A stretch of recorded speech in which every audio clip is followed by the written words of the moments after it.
Hello everyone, welcome to another special episode of the GQM Garage Show. This is episode 2, a continuation of my first video, all motor Miata tuning in my naturally aspirated ITB Miata build. For those of you who haven't seen that video, feel free to check it out right here. And for those just tuning in, this setup has gone through 3 major revisions at this point. I've had my 99 Miata for almost 10 years now.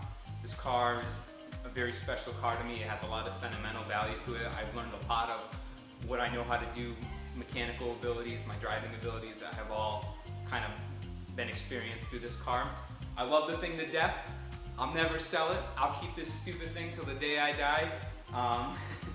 But I don't think I'd ever build another one knowing what I know now and experiencing what I've experienced. But as long as I have it, I'll always keep it. I'll always enjoy it, even if I don't get to drive it all the time. So the first big setup that I did on this car, I wanted all motor. I wanted that kind of back to basics, raw driving experience. I have a boosted Miata that's making 254 at the wheels. It's a fun car, but there is something to be said about that sweet tuned NA setup. So that's what this car is really all about. It's just man and machine. It brings you right back to the grassroots of that exhilarating driving experience. The first setup that I did on this was, it was an all bolt-on affair. I started with a 2002 bottom end, lower mileage, healthy block. Its factory compression's 10:1. I kept the BP4W head, which is a 99 2000 head. It's a non-DVT head. I only added a BP5A intake camshaft to that. The rest was just bolt-ons. It was a set of TWM individual throttle bodies, 45mm. I had a Maxim Works header at the time on the car, and an Adaptronics standalone ECU to tune everything. That setup was good for 152 horsepower at the wheels, and it was either 118 or 121 pound-feet. I don't remember exactly, but it was one or the other, and that was on a DynoJet corrected numbers. I wanted this car to be as fast as like a stock S2000 at the time because I didn't have one. I really wanted an S2000. After I bought my S2000 and I had a car to compare to, I raced it against it. At the time it was an 03 stock AP1, and it still would leave my Miata behind at speed.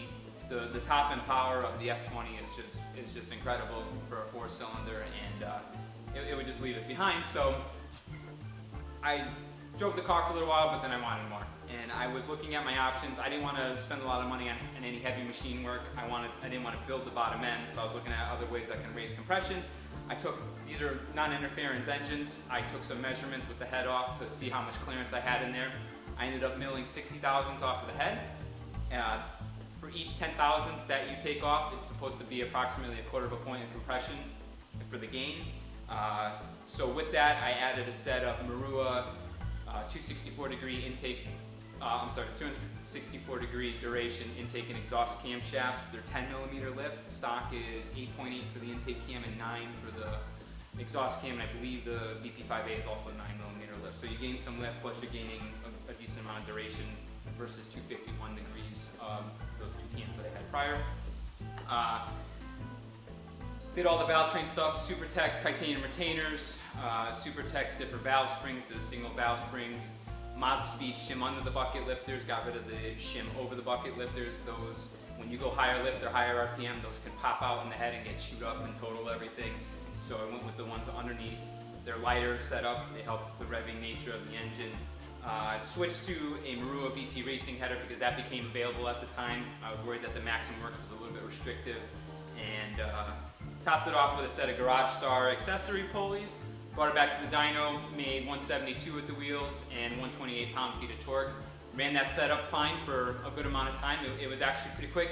Still about neck and neck with the S2000, but after like 100 miles an hour, the S2000 would just still kind of pimp it out. So the end of last year, I was doing a clutch job on it, noticed that my oil pan gaskets were leaking. I was like, oh shit. So I was like, okay, I guess I'm gonna have to pull the engine. I hate oil leaks. I don't want to mess under the car. I have everything cleaned up and restored, so having oil leaking down drove me nuts. Pulled the engine out, changed the gaskets, and I was like, you know what? At the same time, I'm just going to do everything else that I want to do to this and make this my last build, get it all done, and it'll be my send-off for the car. Because hopefully I don't have to pull this out and rebuild it again. As much as I'm always working on cars and have all the projects going on, if you follow me on Instagram, you see my day-to-day stuff. I really hate doing these long builds and having the car down for a long time. I know it may look like I don't, but I'm getting old and I'm getting tired of doing it. So I hopefully will not have to touch this for a while, and I hope I get some good life out of the engine. I wanted more compression. I took measurements in the first video with the stock head gasket gone at 20,000 sticks, so that would simulate 80 thousandths head shave total, plus the cam gears adjusted where they were after tuning. I was getting contact with the valve ever so slightly on the crown of the relief. I wasn't sure what to do. I needed to come up with a solution, and we ended up deciding to make a template to make the reliefs bigger. We cut them bigger. We did the same amount on each piston. It's a very small amount of material. It probably doesn't even equate to a gram per piston.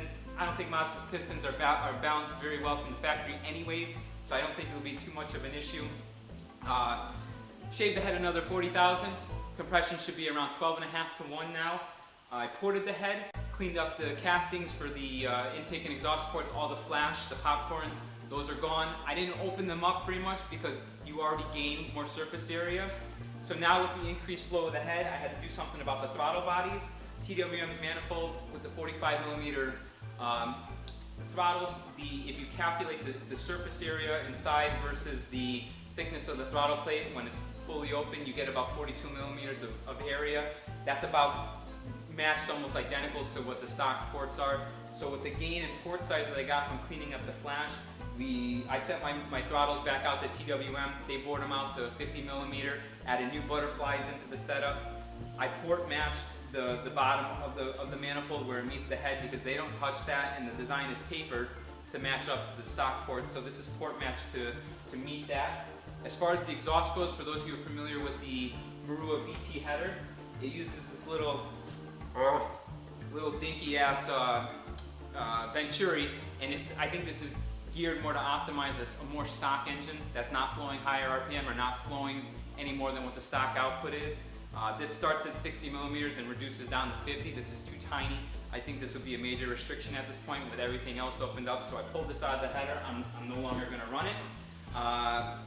To top things off, I added a Boundary Engineering oil pump with this billet gear set installed to minimize that chance of failure in that area. I didn't have any issues before revving the engine to 7,800 RPM, but just for peace of mind, I don't want to have a whole failure after doing all this. So I put a new oil pump in it, and I went with a 949 Racing Super Miata harmonic balancer. I think it's good for 8,600 RPM. It's much higher than when I'm revving the motor too. Stock heart crank pulley and harmonic balancer are only supposed to be good for around 7,000 RPM. So hopefully that will smooth the engine out a little bit, keep the harmonics down, and keep everything together intact. For those of you who are looking for big NA Miata power, I don't recommend doing to this extent. You could definitely copy my 60,000 shave setup. That worked. It's tried and true. I had plenty of track time on it. Never an issue. But this is kind of a little bit ridiculous. It's stupid to go this far. I just have all these stupid parts at this point, and there's really it'd be kind of a waste for me to get rid of everything and go with, say, the Honda K series. That's what I would recommend because they sell the kits. You can bolt everything in, and those engines will do way more than what one of these will, fully built to the max, and it'll do it for at least 100,000 miles reliably. These, they're just not meant for the high RPM applications. They don't have the support. They don't have the ideal rod to stroke ratio. It's just, the internals aren't as nice. And if you build them, stuff is still going to wear out because piston speed is piston speed and you're still putting the stress on everything. So I don't think financially it's worth it. If you're not happy with what an engine can produce stock, then go with a different platform. I don't like getting in the bottom end stuff. It adds a lot of variables into the mix. And it puts more chances for failure. I've seen a lot of built engines fail because something was either clearance wrong, built wrong. It's just, it's a futile path in my opinion. I know people will disagree, and that's fine. At the end of the day, it's your time, your money, you can do what you want. I don't always have the best advice. I shade my fucking pistons just so I can have a little bit more compression and have some valve clearance, but again, I've done so much to this engine at this point, and there's been a lot of trial and error, a lot of development on it, so this is kind of the last step, and like, even if the block fails, I could just go get another block and be close back to where I was from the get-go. So, this is the setup. This is what I'm gonna run. I don't know what it's gonna make for power. This is really uncharted territory. It's a lot of little changes that may actually equate to a good amount, or it may only do a little bit. It's gonna be interesting to see. So, stay tuned. If you guys want to throw out some numbers, what you think it's going to make, feel free to leave it in the section below. If somebody hits it right on the spot, maybe I'll do a prize or something. Make sure you put the horsepower and the torque though, because the torque matters. And yeah, so stay tuned for more. This is going in the car. It's ready to go in. And as soon as it's in and up and running, I'll have videos for the new tuning, new driving, road footage, driving impressions, the whole nine. I'll do a full review on the car and add that to the channel as well. So keep posted. I'll actually link that in here when I make the video if it's down the road. So stay tuned, and if you guys have any questions or comments, feel free to leave it in the section below. And as always, thank you very much for watching. Have a good night.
Oh!